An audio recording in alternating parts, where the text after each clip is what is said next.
This first lesson is split into two parts. In the first part, we will focus on understanding some essential musical terminology that will be used throughout the curriculum by dissecting the first exercise we will play. This will include getting familiar with different names of notes and rhythms, as well as some fundamentals to understanding music notation.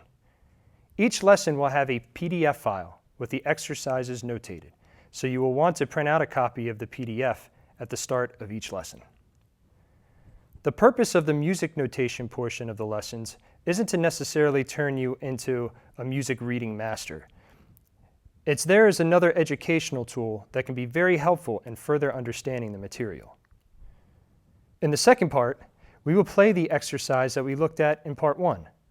The focus here will be on the fundamentals of drumstick technique. Having a basic understanding of the musical terminology we will use, as well as the basic control of the drumsticks, is imperative before we begin playing the drum set.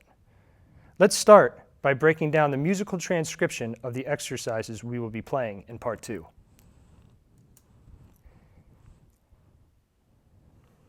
There are two exercises, and they are both numbered, 1 and 2. Looking at example 1, one thing you will see is called the staff. The staff is essentially the palette in which musical notes rest on. It is comprised of 5 horizontal lines, 1, 2, 3, 4, 5, and 4 spaces, 1, 2, 3, 4. Each one representing a different component of the drum set. For now, we will only be concerned with the second space from the top. You will see there are 4 notes resting on the staff followed by a vertical line. 1, 2, 3, 4, and this vertical line right here. This line is called a measure line. A measure line separates the notes into measures, or bars as they are also called. Measures are small segments of musical notes that are organized based on the time signature. The time signature tells you how many beats there are in a measure and what note value gets the beat. There are many different time signatures, but we are going to start with the most common of them all, 4/4. I have my cursor over it right now. The top number in a time signature tells you the number of beats there are in a measure, while the bottom number gives you the note value. You might be saying, what is a note value? Well, in the world of rhythm, each note that is played has a note value. Some take up more space and some take up less space. Generally speaking, notes that take up more space have a longer note value, and notes that take up less space have a shorter note value. 4/4, also known as common time, tells us there are 4 beats per measure, while the quarter note gets the beat. You want to think of the bottom number almost like the denominator in a fraction. 4/4 as a fraction would look like 4/4. In music, the time signature 4/4 tells us there are 4 quarter notes per measure. The notes you see in this lesson are all quarter notes.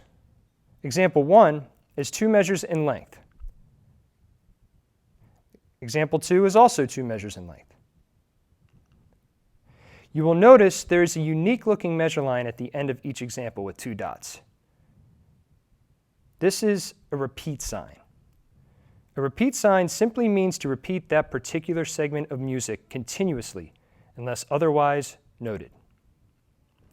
Okay, we are now ready to pick up the drumsticks and begin the second part of this lesson that focuses on the fundamentals of stick control while applying the knowledge gained from part 1. Let's start by making sure we have all the materials we will need for this lesson. A pair of drumsticks. If you don't own a pair, I highly recommend going down to your local music store and trying out the various models that they have in stock until you find a pair that feels right to you. I personally use the brand Vater. They're the best in the business, in my opinion. The next thing you're going to need is a drum pad. I prefer the Real Feel drum pad by Evans. It's a great pad and it is relatively quiet compared to some of the other drum pads out there. Last but not least, you're going to need a metronome. A metronome is a device that will keep steady tempo for you. The number one job of a drummer is to keep steady tempo. Practicing along with the metronome will help you to gain that skill. So we're going to be getting a lot of use out of a metronome. If you don't have one, you can purchase one at your local music store, or there's a lot of different metronome apps that you can download on your phone. All right, let's get started talking about how to hold the drumsticks. So it all starts right here with the index finger and the thumb holding the stick. This is where you're going to apply most of the pressure to the stick. Now you don't want to choke the stick, but you want to apply just enough pressure to where it doesn't slip around in your hand. Wrap the other fingers around the stick naturally, just like that, turning the hand over so the palm is facing the floor. So you want to do that with both sticks. And have the tips of the sticks meet in the center of the pad. This is going to be the starting position. All right, now the motion you want to go for is a straight up and down motion that just involves a turn of the wrist. You'll notice I'm not using any arm, I'm just rotating the wrist back, bringing the stick all the way up to the point where the tip of the stick is pointing up towards the ceiling. Repeat that motion with both hands. Straight up and down. You don't want to come at the pad at an angle like this. Straight up and down. All right, good. Now, let's talk about how to strike the pad.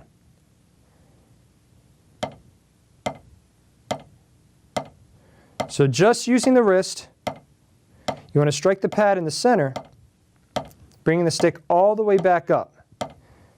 You really want to work with the natural rebound of the stick. You don't want to play into the pad. You want to work with the natural rebound of the stick because that means less work for you. Okay, other hand.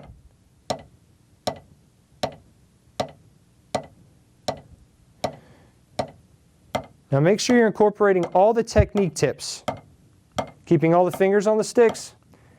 Use only wrist to move the sticks, no arm. Using full wrist turns.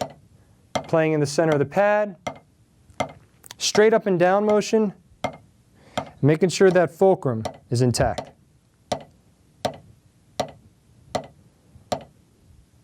All right, now let's apply all this to the exercise. Taking a look at the music notation. You will notice, number one, we got quarter notes in measure 1 and measure 2, all with the right hand. So turn on your metronome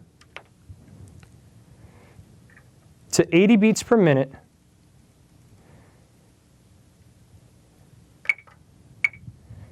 Now you want to think of the metronome's pulse as the quarter note pulse. So each time you play a note, you want to be perfectly in sync with the metronome. So let's do exactly what we were doing before, applying all the proper technique tips, but we want to line up each note with the metronome. So I'm just going to play example 1 over and over again. 1, 2, 3, 4. 1, 2, 3, 4. 1, 2, 3. Make sure to count out loud.